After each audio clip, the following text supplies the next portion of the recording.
the body stores emotion. Once you're moving the body and you're releasing, then you're tapping into what you're releasing, what you figure out, oh, hey, maybe, I didn't know I was feeling that. And then you've released it, and you didn't know that you discover something. It's a discovery. It's like, wow, okay. Or you're surprised that you let go of something, and it can be alarming because you don't know that. So in working with physicality and yoga and all of that, then it's constant discovery of what and going through layers and experiences and into history of what the body has been through. Let me try to bring something together, because a lot of, I was thinking about the different panels that we were involved with today, and a lot of it was beginning with challenging the official narrative. You know, here's Obama saying, well, we don't really spy on anybody. And you know, we had several experts that were saying, complete lie. It is a complete lie, and they know they're lying. Yeah. They've had the capability for more than a decade to do what they're doing. It's expanding, and there's no oppositional force. And we're talking about, you know, as you put it, the Arctic is melting. The ice sheets in Antarctica are falling off. This is irreversible at this point without a system change, a revolution. And people are not led to think about this and really confront it. And you know, Mozhgan is, you know, really up against it. I can imagine the constraints in working in academia where you're not allowed to say, this is really bad. This is really intolerable. People out, you know, we're out on the streets able to say this about Guantanamo. Close it right now. And you know, by the way, it was great that you brought your students out to protest Guantanamo last week, because a group of them came up to me and they said, I've never heard anybody say mass incarceration is wrong, torture is wrong, and they put that together. And they said, this made us feel good to hear that, and that we were out here being part of this protest. So there's this point of struggling for a recognition of reality. What's really going on here? I invited them all to just observe, rather than give them extra credit for observing. And then when it became clear that there was going to be a different kind of action going up on the steps of DKTS, right. I gathered them all. I said, this is a little more participatory than I thought it was going to be. You can go now. You've got your credit, or you can stay if you want to. Like, it's not going to affect your grade one way or the other. About half stayed. I was very impressed by that. They wanted to see what was going on. They went up onto DKTS, and they were kind of freaked out that the security guard was like, you can't come up here. You can't do your advertising here.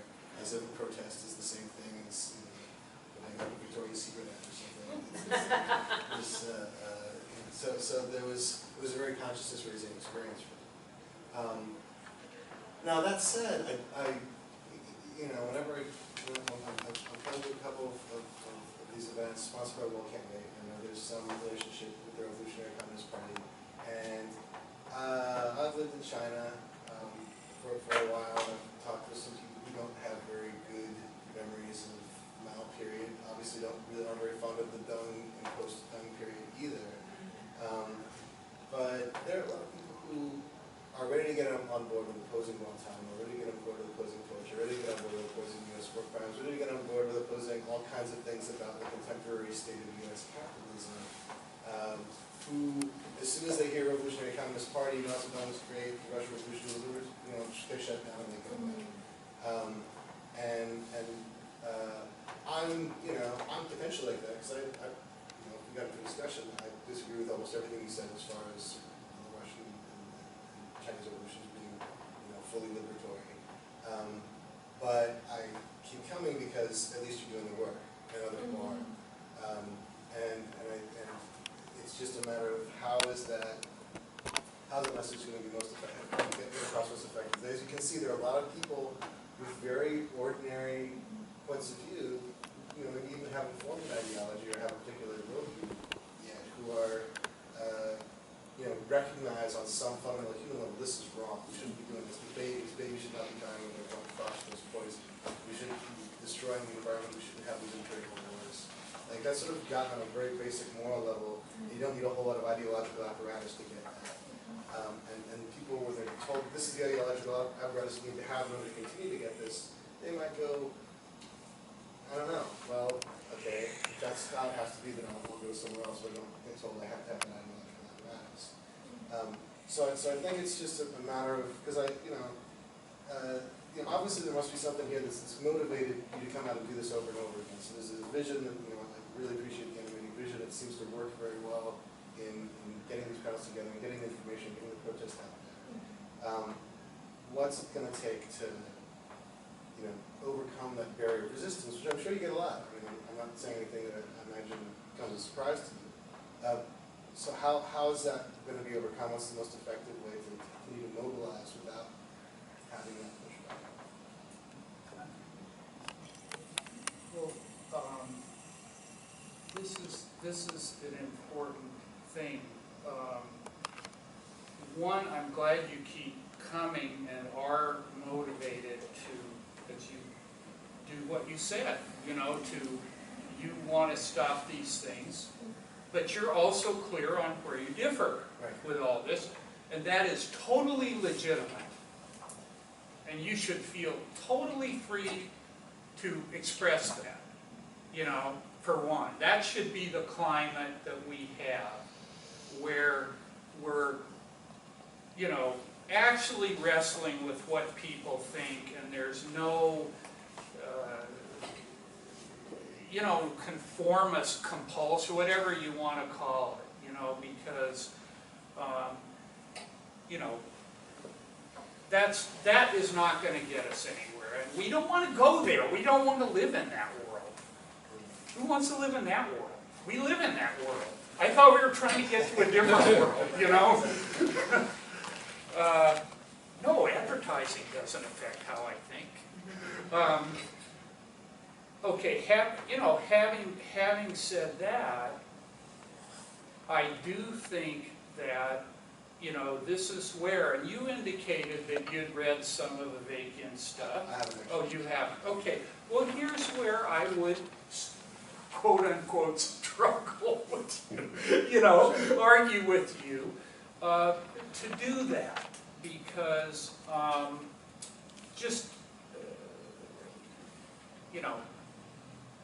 one of the things about this new synthesis is being more scientific, confronting the actual reality in a deeper way. It's not a religious sort of, we've got to carry the flame of communism, because, we believed this in 1969, and God damn it, nobody's going to tell us not to believe, it's a scientific approach, but take this, and so, as a general thing, I do struggle with you to explore it, to get into what is actually being argued.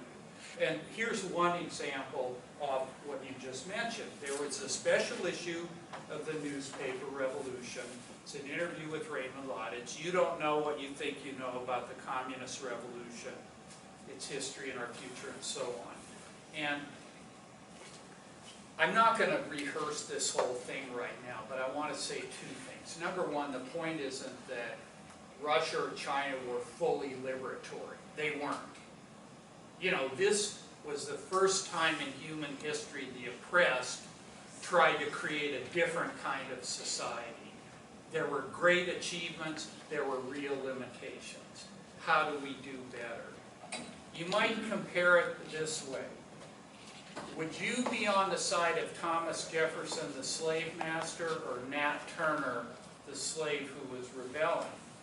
I think most people would be more on the side of Nat Turner. Now, that does not mean you agree with every tactic Nat Turner used in the slave uprising.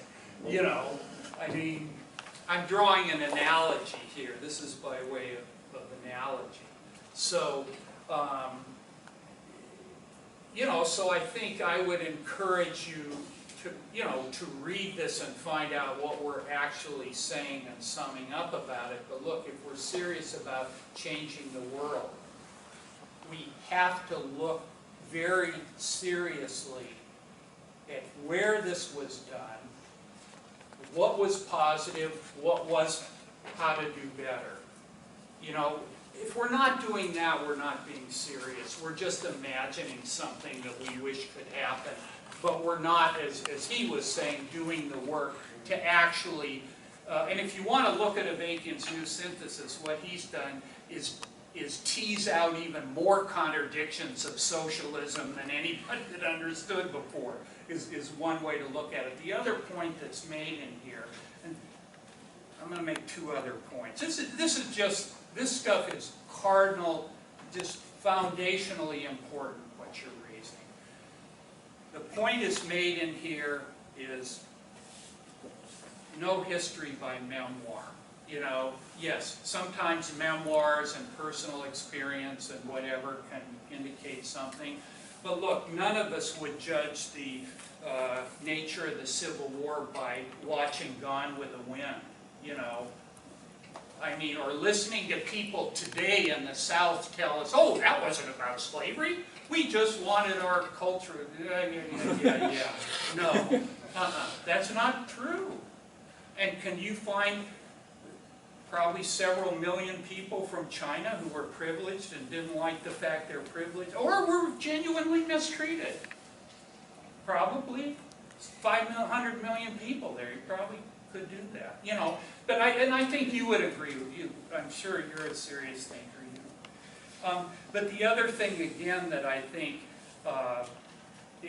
you know, interrogating this issue and the other issues regarding the nature of the communist revolution are essential to do, because without that, we're really robbed of an actual alternative, and we end up being trapped in what we are. But then you're also right to raise that when we're seriously talking about changing the world, this is a complicated thing to do. This is not an easy thing to do. This isn't some, you know, oh, just follow us, everything's going to be fine. No, this is tumultuous struggle, complicated issues you're wrestling with. You know, I mean, I could go on for 2 hours of the complexities of the Cultural Revolution or the Russian Revolution, including our, you know, very deep criticisms of how Stalin handled a number of different things, you know. So you're right to be arguing for a deep and rigorous approach. You know, so anyway, Yeah, I think one question that is very concentrated around this panel, both the point about the military and the environment. We were lied to around the cause of the war in Iraq. We were lied to about climate change. Over and over again, we were told that these scientists didn't agree on this. And it became very clear that that was, you know, not true.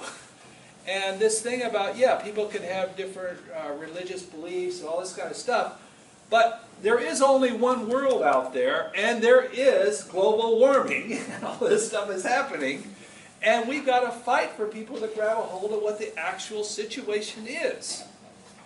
And I've been at a number of climate change environmental panels in the last 4 months. And one thing that's come up repeatedly from these scientists is first they were completely abused by this whole thing that they, oh, this is just a theory that some of you have, when they didn't. You know, they were insulted and degraded in that kind of way for a decade. I don't know the exact number of years.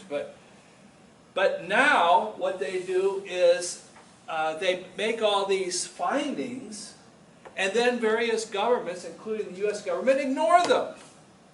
What they do is they say, oh, we're really concerned, we're really glad you made this study, and now we're going to do this meaningless resolution while continuing this.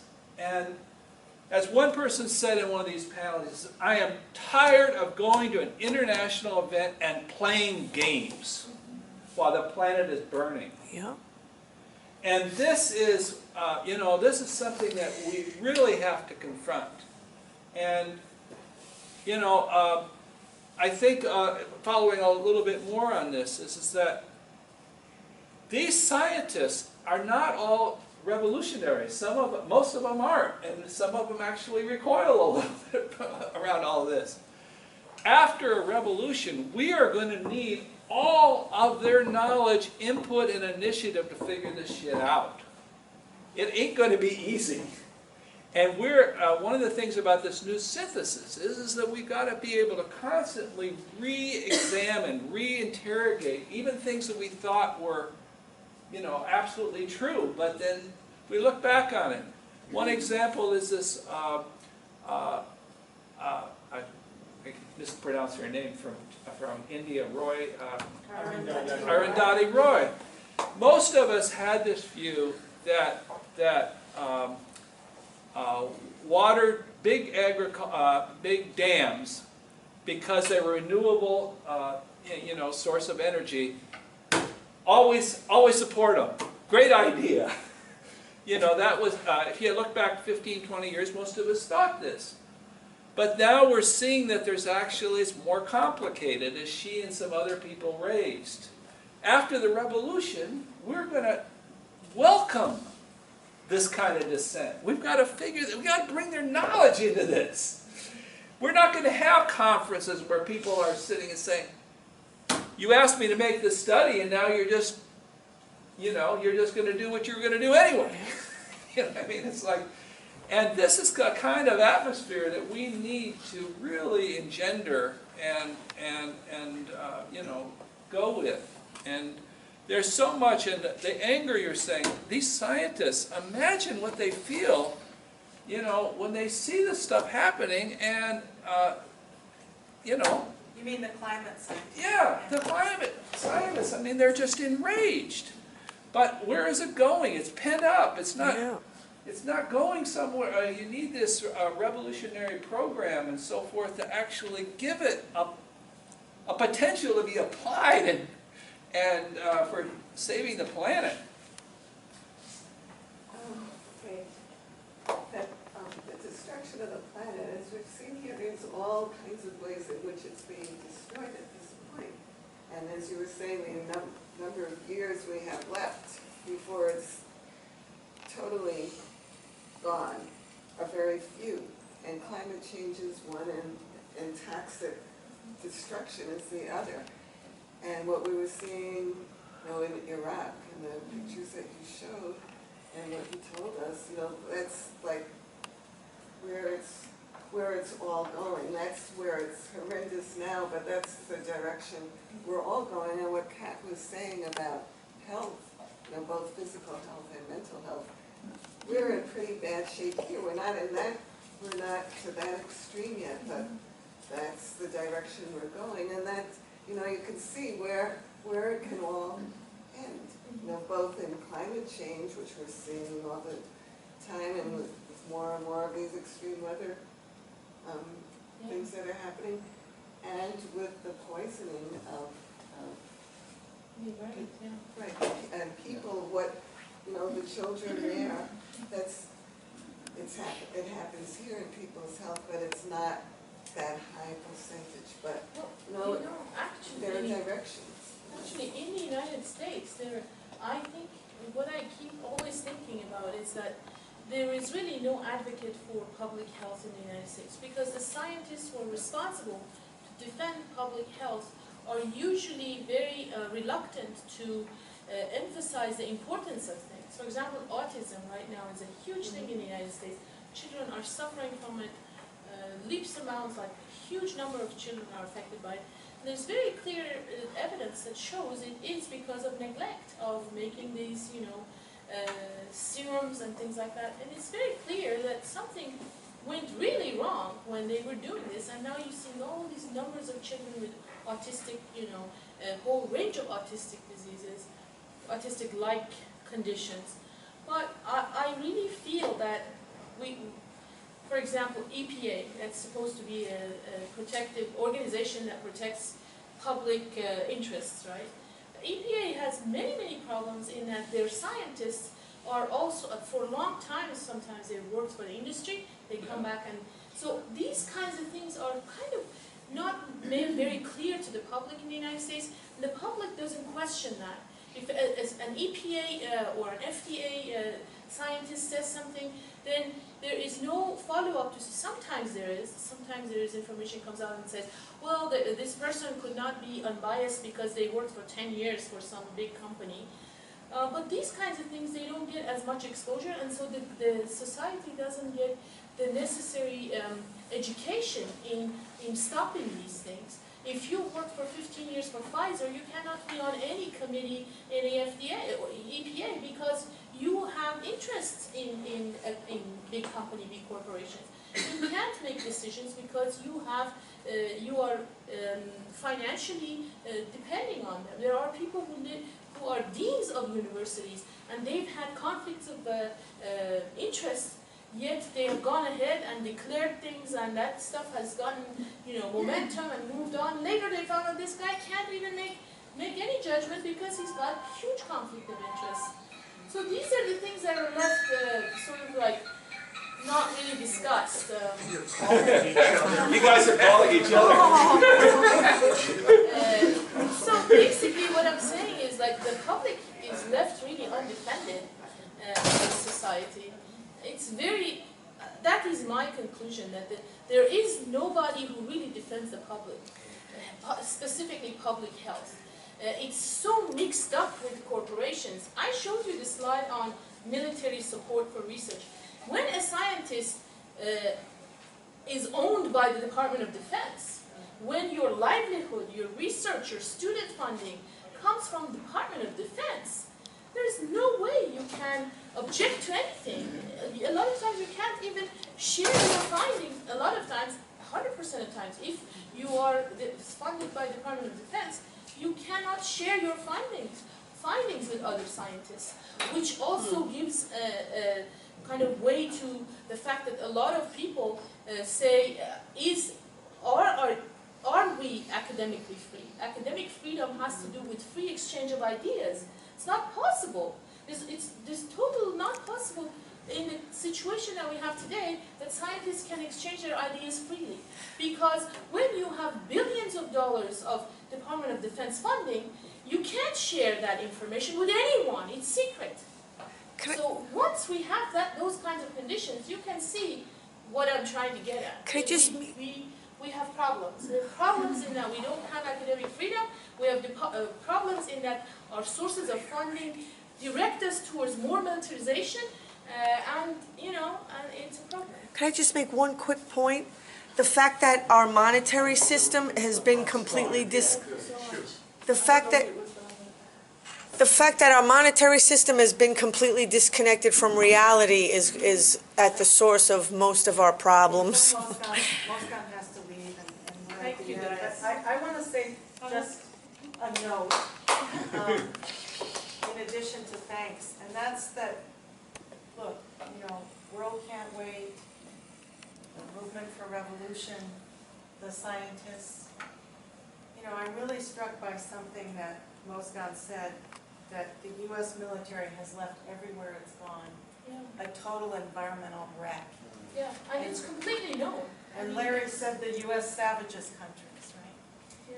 There's that part, and then there's the fact that there isn't enough of a movement taking on the environmental destruction that understands there has to be a system change. Maybe we don't all agree on exactly what the system change is, but it's much bigger than any one particular problem. So our World Can't Wait is a very small organization, even though we're very active. I'm sure you would say that also about the movement for revolution. We need hundreds and thousands of people. We need more people working on even bringing the Iraqi doctors here. God, it's been really very hard. And I mean, just bringing 2 people over, it'll require at least $20,000 to travel around the U.S. And even a university like Columbia, you would think they're loaded.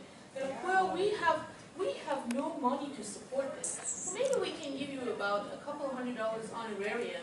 But other than that, if you want to get a room in this town for one night, it's $300. And anyway, so basically the money they have, they do not support things like this. They just don't. So we have to go out there and raise the money ourselves if we're going to bring these doctors. But I honestly think if they do manage to come, and I think it'll happen because there is student support for it. This is what I'm trying to say. Wherever we are, I mean, maybe we can't have this glorious, huge, humongous revolution yet, but wherever we are, we can do small things to create a space where things can happen. And I suggest that people try to do that, wherever you are. If you're a graduate student, if you are working in an office, there are things you can do, and it will help. It will help create a space where things can be discussed in a different light, where people can see things differently. We've got to try to get everybody to change their perspective and see the context. Because all this enormous media we have, they so disconnect everything, which ultimately will make sure everybody thinks, yes, it is Islamic terrorists trying to kill all of us. And they want to steal all of our daughters, and they want to sell them. And that's exactly the upshot of everything they do. Vilify Arabs, Iranians, and now it's a prime game. You can bomb them and make all of this happen. So our job, I think, is, if we can, to put things in context and show them that that's not what's happening. It's something else entirely different. So I hope I was useful to you guys. You were. Thank you.